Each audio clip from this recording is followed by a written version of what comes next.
నమస్కారం అండి, నా పేరు సీత. ఈ పక్కింట్లో కొత్తగా చేరాము. అవునా, సంతోషం. నా పేరు రష్మిత. కొత్తగా వచ్చాం కదండి, ఈ ఊరి గురించి ఏం తెలీదు. మీరే కొంచెం చూసుకోవాలి. తప్పకుండాను. ఇంతకీ అమ్మాయి ఎవరు? మా ఒక్కగానొక్క కూతురు సరస్వతి. సరస్వత? అదేం పేరమ్మా, పాతకాలం పేరు. ఏ సమంతానో సాయిపల్లవో పెట్టకపోయావా? ఇంతకీ ఏ స్కూల్లో జాయిన్ చేద్దాం అనుకుంటున్నావు? మా ఇంటి పక్కన ఉన్న ప్రభుత్వ పాఠశాలలో చేర్పిద్దాం అనుకుంటున్నా. పిచ్చిగాని పట్టిందా ఏంటి? ఒక్కగానొక్క కూతురు అంటున్నావు, ప్రభుత్వ పాఠశాలలో జాయిన్ చేస్తావా? ఇదిగో మా అబ్బాయి మొన్ననే పట్నంలో బాగా పేరున్న స్కూల్లో జాయిన్ చేశాము.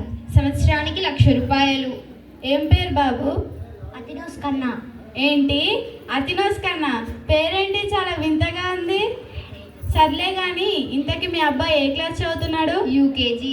ఏంటి యూకేజీకి 1,00,000 రూపాయల? చాలా ఎక్కువ కదండి. పిల్లల భవిష్యత్తు గురించి తప్పుతుందా?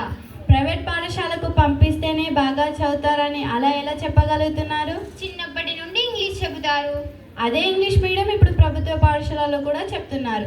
నిన్ననే ఉపాధ్యాయులు వచ్చి పాఠశాలలో ఉన్న సౌకర్యాల గురించి తెలిపారు. నువ్వెన్నైనా చెప్పమ్మా, సర్కారు బడిలోకి పంపిస్తే క్రమశిక్షణ ఉండదు. ఇలాంటి వారిని ఎందరిని చూడలేదు. మితిమీరిన క్రమశిక్షణ అనర్థానికి దారితీస్తుంది. పిల్లలు స్వేచ్ఛగా ఉన్నప్పుడే వారిలోని కళలు బయటికి వస్తాయి. నీ పిల్ల నీ ఇష్టం. అయినా నాకెందుకులే, కందకు లేని దురద కత్తిపీటకెందుకులే. నేను వెళ్ళొస్తా.